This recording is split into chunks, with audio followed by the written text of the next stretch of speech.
എല്ലാവർക്കും ക്രിസ്തയേശുവിൽ എൻ്റെ സ്നേഹവന്ദനം. ഞാൻ നിങ്ങളുടെ ക്യാപ്റ്റൻ സാജൻ ജോൺ. അനുഗ്രഹിക്കപ്പെട്ട ഒരു പ്രഭാതം കൂടെ സ്വർഗത്തിലെ ദൈവം നമുക്ക് ദാനമായി നൽകിയിരിക്കുമ്പോൾ ഈ പ്രഭാതത്തിൽ ഞാൻ നൽകുവാൻ ആഗ്രഹിക്കുന്ന ചിന്ത 2 രാജാക്കന്മാരുടെ പുസ്തകം 4-ാം അധ്യായം 13-ാമത്തെ വാക്യമാണ്. നീ ഇത്ര താല്പര്യത്തോടുകൂടെ ഇവയൊക്കെയും ഞങ്ങൾക്ക് വേണ്ടി ചെയ്തുവല്ലോ, ഞാൻ നിനക്ക് എന്ത് ചെയ്തു തരണം? എലീശ പ്രവാചകൻ തന്റെ പ്രവാചക ദൗത്യം നിർവഹിക്കുന്നതിനിടയ്ക്ക് ശൂനേമിലേക്ക് പലപ്പോഴും കടന്നു പോകുമ്പോൾ ശൂനേമിലുള്ള ധനികയായ സ്ത്രീ എലീശ പ്രവാചകനെ ശ്രദ്ധിക്കുന്നുണ്ടായിരുന്നു. അദ്ദേഹം തന്റെ ഭർത്താവിനോട് പറഞ്ഞു, നമ്മുടെ വഴിയായി എല്ലാ ദിവസവും കടന്നു പോകുന്ന ഈ വിശുദ്ധനായ മനുഷ്യൻ ഒരു ദൈവ പുരുഷനാണ് എന്നറിയിച്ചു. അങ്ങനെ അദ്ദേഹത്തിന് സ്ഥിരമായി ഈ ഭവനത്തിലേക്ക് ഭക്ഷണത്തിന് ക്ഷണിച്ചു. ദിവസേന അദ്ദേഹം വന്ന് ഭക്ഷണം കഴിച്ചു പോയി. എന്നാൽ ശൂനേംകാരത്തി തന്റെ ഭർത്താവിനോട് ഇങ്ങനെ പറഞ്ഞു, അദ്ദേഹത്തിന് വേണ്ടി നമുക്കൊരു മുറി പണി കഴിപ്പിക്കണം, അദ്ദേഹത്തിന് വേണ്ടി അതിനകത്തൊരു കട്ടിലിടണം, അതിനകത്തൊരു മേശ ഒരുക്കണം, അതിനകത്ത് വിളക്ക് വെക്കണം, അദ്ദേഹത്തിന് വേണ്ടി ആഹാരം ഒരുക്കണം. വളരെ താല്പര്യപൂർവ്വം ഇവയൊക്കെയും അദ്ദേഹത്തിന് വേണ്ടി നിർവഹിച്ചു കൊടുത്ത അനന്തരം അദ്ദേഹം മടങ്ങിപ്പോകുമ്പോൾ തന്റെ ബാല്യക്കാരനായ ഗേഹസിയെ വിട്ട് ചോദിപ്പിക്കുന്ന ഒരു ചോദ്യമാണ്, അല്ലയോ ശൂനേമിലുള്ള ധനാഢ്യയായ സ്ത്രീയെ, നീ ഇത്ര താല്പര്യത്തോടുകൂടെ ഇതൊക്കെ ദൈവത്തിന് വേണ്ടി, ദൈവത്തിന്റെ പ്രവാചകന് വേണ്ടി, ദൈവനാമ മഹത്വത്തിന് വേണ്ടി ചെയ്തുവല്ലോ, ഞാൻ നിനക്ക് എന്ത് ചെയ്തു തരണം? What you want me to do for U?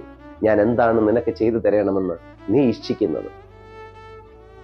അവൾ പറഞ്ഞു, എനിക്ക് ധനമുണ്ട്, എനിക്ക് മണിമാളികയുണ്ട്, എനിക്ക് ബന്ധുബലമുണ്ട്, എനിക്ക് ആരോഗ്യമുണ്ട്, എല്ലാമുണ്ട്. പക്ഷേ എനിക്ക് എൻ്റെ വിവാഹം കഴിഞ്ഞിട്ട് എനിക്ക് മാറോട് ചേർക്കാൻ ഒരു കുഞ്ഞു മാത്രം എനിക്കില്ല. ശൂനേംകാരത്തി അദ്ദേഹത്തോട് കരഞ്ഞുകൊണ്ട് പറയുമ്പോൾ അദ്ദേഹം പറഞ്ഞു, അടുത്ത വർഷം ഞാൻ ഇതുവഴി കടന്നു പോകുമ്പോൾ നീ ഒരു കുഞ്ഞിനെ മാറോട് ചേർത്തിരിക്കും.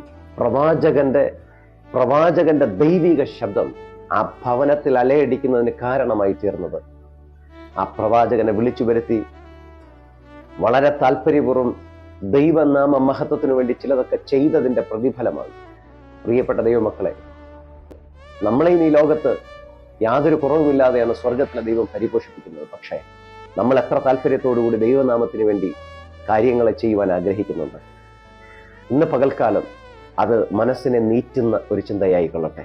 കർത്താവിന് വേണ്ടി ഞാൻ എത്ര താല്പര്യത്തോടുകൂടി കാര്യങ്ങളെ നിർവഹിച്ചു? ശൂനേംകാരത്തെ വളരെ താല്പര്യപൂർവ്വം നിർവഹിച്ച കാര്യങ്ങളുടെ പ്രതിഫലമാണ് അവൾക്ക് സ്വർഗത്തിലെ ദൈവം കൊടുത്ത അനുഗ്രഹിക്കപ്പെട്ട പൈതൽ. അതുകൊണ്ട് താല്പര്യത്തോടുകൂടി ദൈവനാമത്തിന് വേണ്ടി നിൽക്കുന്ന ദൈവജനത്തിനു വേണ്ടി പ്രവർത്തിക്കുന്ന ഒരു ദൈവമുണ്ടെന്ന് മനസ്സിലാക്കി നമുക്ക് മുൻപോട്ട് പോകാം. കർത്താവ് നമ്മൾ അനുഗ്രഹിക്കുമാറാകട്ടെ. നമുക്ക് പ്രാർത്ഥിക്കാം. ഞങ്ങളെ കരുണയോടെ സ്നേഹിക്കുന്ന ദൈവമേ, സ്വർഗസ്ഥ പിതാവേ, അനുഗ്രഹിക്കപ്പെട്ട ഈ പ്രഭാതത്തിൽ ഞങ്ങൾക്ക് നൽകിയ ചിന്തയ്ക്കായി സ്തോത്രം ചെയ്യും. കർത്താവ്, ഇന്ന് പകലിലും ഈ സന്ദേശം കേട്ടുകൊണ്ടിരിക്കുന്ന എല്ലാ ദൈവമക്കളെ നീ അവിടുന്ന് അനുഗ്രഹിക്കുമാറാകണമെന്ന് പ്രാർത്ഥിക്കുന്നു. ശൂനേംകാരത്തി വളരെ താല്പര്യത്തോടുകൂടി കർത്താവിന് വേണ്ടി ചെയ്തതിന് പ്രതിഫലം കൊടുത്ത ദൈവമേ, കർത്താവ്, ഞങ്ങളും താല്പര്യപൂർവ്വം ദൈവനാമത്തിന് വേണ്ടി ചെയ്യുന്നതിന് ഒരു വലിയ പ്രതിഫലമുണ്ടെന്ന് ഞങ്ങൾ വിശ്വസിക്കുന്നു. കർത്താവ്, നീ അവിടുന്ന് ഞങ്ങളെ മാനിക്കണം, അനുഗ്രഹിക്കണം. യേശു ക്രിസ്തുവിന് അധികാരമുള്ള നാമത്തിൽ തന്നെ പിതാവേ, ആമേൻ.